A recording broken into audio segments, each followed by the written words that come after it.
ಇವತ್ತು ಹೆಲ್ದಿಯಾಗಿ ಅಕ್ಕಿ ಬದಲಿಗೆ ಗೋಧಿ ನುಚ್ಚಿಂದ ಪಲಾವ್ ಮಾಡೋಣ.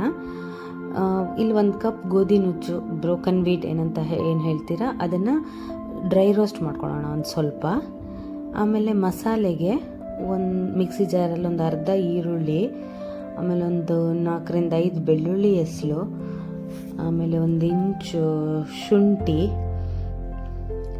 ಆಮೇಲೆ ಅದಕ್ಕೇ ಒಂದು 4ರಿಂದ 5 ಗೋಡಂಬಿ, ಒಂದು ಸಣ್ಣ ತುಂಡು ಚಕ್ಕೆ, ಆಮೇಲೆ ಒಂದೇ ಒಂದು ಏಲಕ್ಕಿ, ಆಮೇಲೆ ಒಂದು 2 ಜಾಸ್ತಿ ಮಸಾಲೆ ಬೇಡ, ಹಾಗೆ 2 ಲವಂಗ.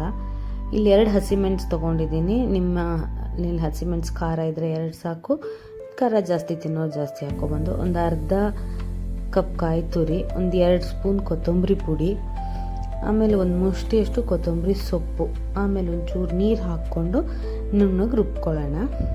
ಇಲ್ಲಿ ಕುಕ್ಕರ್ನಲ್ಲಿ ಸ್ವಲ್ಪ ಎಣ್ಣೆ ಮತ್ತು 1 ಸ್ಪೂನ್ ತುಪ್ಪ 2 ಮಿಕ್ಸ್ ಮಾಡಿ ಹಾಕ್ಕೊಂಡಿದ್ದೀನಿ. ಬರೀ ತುಪ್ಪದಲ್ಲೂ ಮಾಡ್ಬೋದು, ಬರೀ ಎಣ್ಣೆಯಲ್ಲೂ ಮಾಡ್ಬೋದು, ನಿಮ್ಮ ಇಷ್ಟ.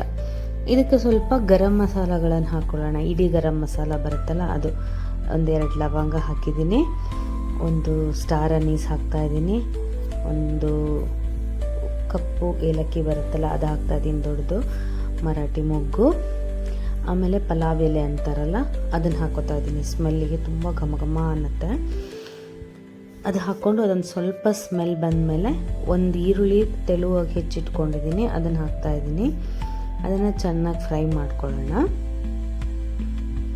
ಅದು ಫ್ರೈ ಆಗ್ತಿದ್ದಂಗೆ ಇಲ್ಲಿ ಒಂದು 2 ಅಥವಾ 3, ಸಣ್ಣದಿದ್ದರೆ 3, ದೊಡ್ಡ ಸೈಜ್ ಇದ್ದರೆ 2 ಟೊಮೆಟೊ ಹಾಕ್ಕೊಂಡು ಚೆನ್ನಾಗಿ ಹುರ್ಕೊಳ್ಳೋಣ. ಇಲ್ಲೊಂದು ಮಿಕ್ಸ್ಡ್ ತರಕಾರಿ ತೊಗೊಂಡಿದ್ದೀನಿ, ಬೀನ್ಸು, ಕ್ಯಾರೆಟು, ನವಿಲುಕೋಸು, ಬಟಾಣಿ ಇಷ್ಟನ್ನು ತೊಗೊಂಡಿದ್ದೀನಿ. ನೀವು ಬೇಕಾದರೆ ಕಾಲಿಫ್ಲವರ್, ಹೂಕೋಸನ್ನ ಹಾಕ್ಕೋಬೋದು, ಬ್ರೋಕೊಲಿ ಹಾಕ್ಕೊಳ್ಳೋರು ಹಾಕ್ಕೋಬೋದು. ನಿಮ್ಮ ಇಷ್ಟವಂಥ ತರಕಾರಿಗಳನ್ನು ಹಾಕ್ಕೊಂಡು ಚೆನ್ನಾಗಿ ಹುರ್ಕೊಳ್ಳೋಣ. ಇದು ಹುರಿದಾದ ನಂತರ ಸ್ವಲ್ಪ ಈ ಮಸಾಲೆ ರುಬ್ಕೊಂಡಿದ್ದೀವಲ್ಲ ಆ ಮಸಾಲೆನ ಹಾಕ್ಕೊಳ್ಳೋಣ.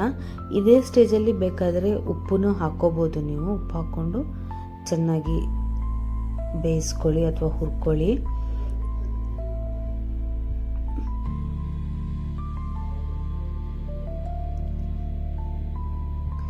ಈ ಗೋಧಿ ನುಚ್ಚಿಗೆ 1ಕ್ಕೆ 3 ಲೋಟ ನೀರು ಹಾಕೋತಾ ಇದ್ದೀನಿ. ಸೊ 1:3 ಲೋಟ ನೀರನ್ನ ಹಾಕ್ಕೊಂಡಿದ್ದೀನಿ. ಇದು ಚೆನ್ನಾಗಿ ಕುದೀತಾ ಇದೆ. ಉಪ್ಪು ಹಾಕೋತಾ ಇದ್ದೀನಿ ಸ್ವಲ್ಪ. ನಿಮಗೆ ಟೇಸ್ಟ್ ನೋಡ್ಕೊಂಡು ಉಪ್ಪು ಹಾಕ್ಕೊಳ್ಳಿ. ಇವತ್ತು ಕುದಿ ಬಂದ ಮೇಲೆ ಹುರಿದಿಟ್ಟಿರುವಂಥ ಗೋಧಿ ನುಚ್ಚನ್ನು ಹಾಕ್ಕೊಂಡು ಚೆನ್ನಾಗಿ ಮಿಕ್ಸ್ ಮಾಡ್ಕೊಳ್ಳೋಣ.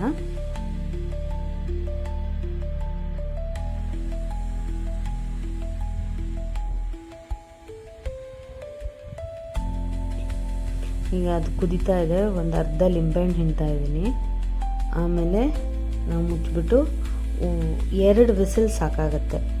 2 ವಿಸಿಲ್ ತೆಗಿಯೋಣ. 2 ವಿಸಿಲ್ ತೆಗೆದ್ಮೇಲೆ ನೋಡಿ ರೆಡಿಯಾಗಿದೆ. ತರಕಾರಿ ಎಲ್ಲ ಮೇಲೆ ಬಂದಿದೆ. ನೀಟಾಗಿ ಮಿಕ್ಸ್ ಮಾಡ್ಕೊಳ್ಳೋಣ. ಇದು ತುಂಬ ಬಿಸಿ ಇರೋದ್ರಿಂದ ಸ್ವಲ್ಪ ಮೆಡ್ಡೆ ನೀರು ಅನಿಸುತ್ತೆ, ಬಟ್ ಸ್ವಲ್ಪ ತಣ್ಣಗಾದ್ಮೇಲೆ ಚೆನ್ನಾಗಿ ಉದುರುದ್ರುವಾಗೇ ಇರುತ್ತೆ. ತುಂಬ ಹೆಲ್ದಿಯಾಗಿದೆ. ಎನಿ ಟೈಮ್ ತಿನ್ಬೋದು. ಬೆಳಗ್ಗೆ, ಮಧ್ಯಾಹ್ನ, ಸಾಯಂಕಾಲ ಎನಿ ಟೈಮ್ ತಿನ್ನೋಕ್ಕೂ ಚೆನ್ನಾಗೇ ಇರುತ್ತೆ. ಟ್ರೈ ಮಾಡಿ ಫೀಡ್ಬ್ಯಾಕ್ ಕೊಡಿ.